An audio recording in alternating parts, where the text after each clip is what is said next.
Now we need to put the new inner tube and tyre back on.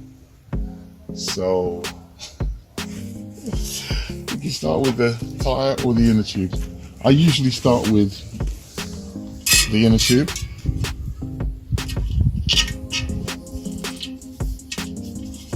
it loosely around, get the locking nut, and put a couple of turns on. Doesn't have to go all the way up. And then your tyre. Let's have a look.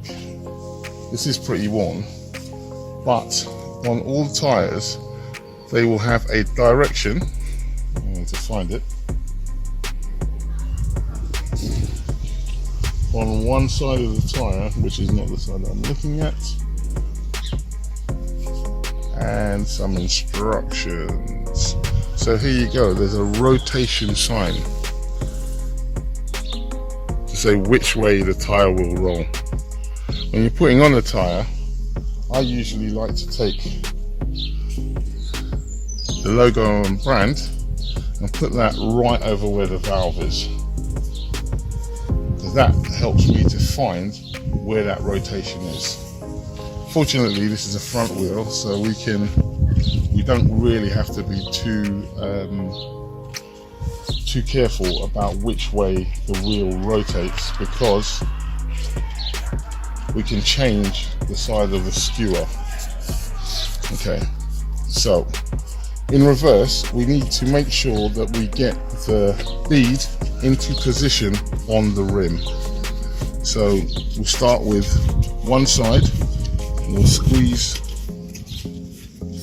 all the way around the rim to make sure that the bead is where?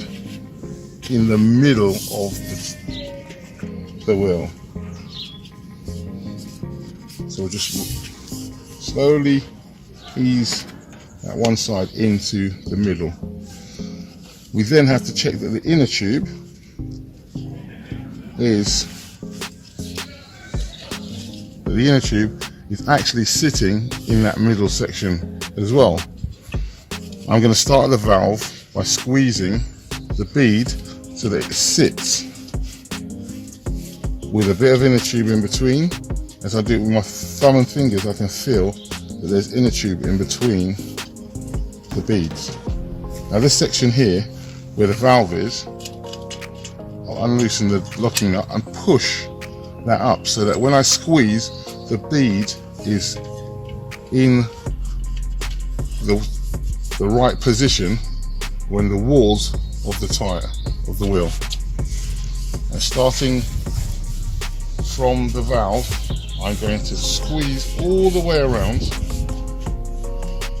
Keep squeezing all the way around until it gets tight. Now this is the bit where people start struggling and fighting, and you know, they put their tool in, and sometimes you might pinch your inner tube.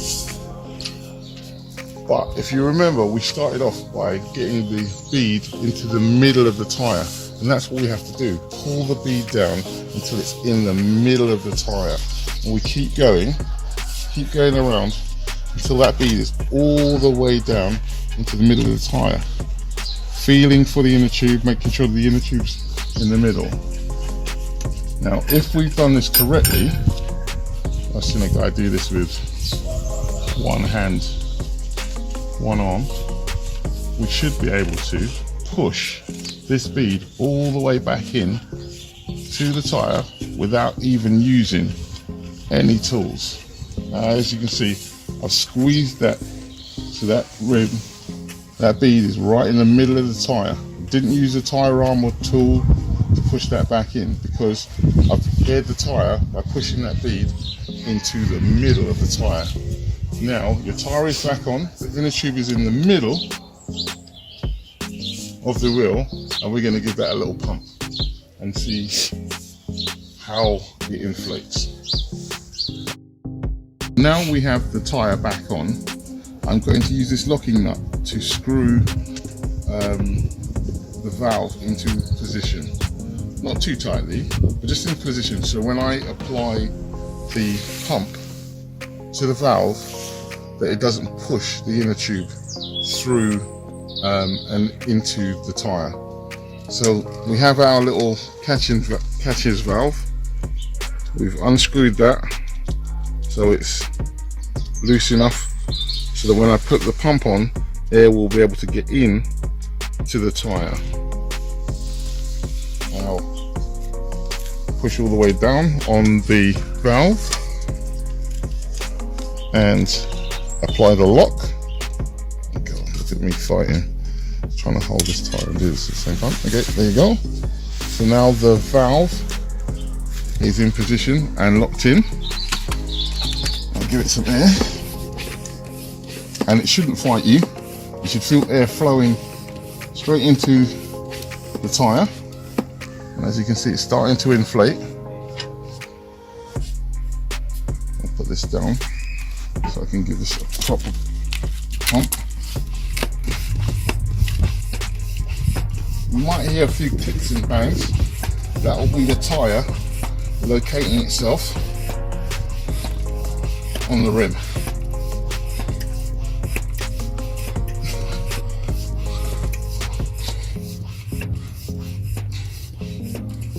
Okay, so fortunate that I've obviously lined this up. So now you can inspect around the rim. You should make sure that there are no gaps around the edges. Now some people give their tyre a little bounce just to make sure. Some people put on a little bit of fairy liquid or some kind of, I'll just head it click, some kind of fairy liquid or lubricant around the tyre weld so that the tyre pops into that position so it's right up against the wall. I tend to deflate, inflate, I deflate, and as you deflate, you'll hear the tyre cracking a little bit. Not crackling, just a little pop sound. But as I can see, the bead for the tyre has pushed all the way up, back into position, except for right here. So here is where we may use some fairy liquid. You can see where the tyre's come away from. The bead has not gone all the way to the wall of the tyre. So that's what we'll have to look out for in the next part, where we might add some lubricant just to make it pop over the edge. But it should be all the way out to the edge of the tyre. So we'll give this another inflate, give it a couple of bounces and see if that sorts itself out. A few moments later. The tyre is properly inflated and that the side walls are all, the tyre has expanded right back into the side walls again, and then you should be ready to put your bike back on the frame. Now remember what I said to you about the rotation. That's the rotation. Little sign there that says rotation. That just means that when we put in the skewer, as the bike rolls forward, I'll put the skewers back on. It'll be easier to show you.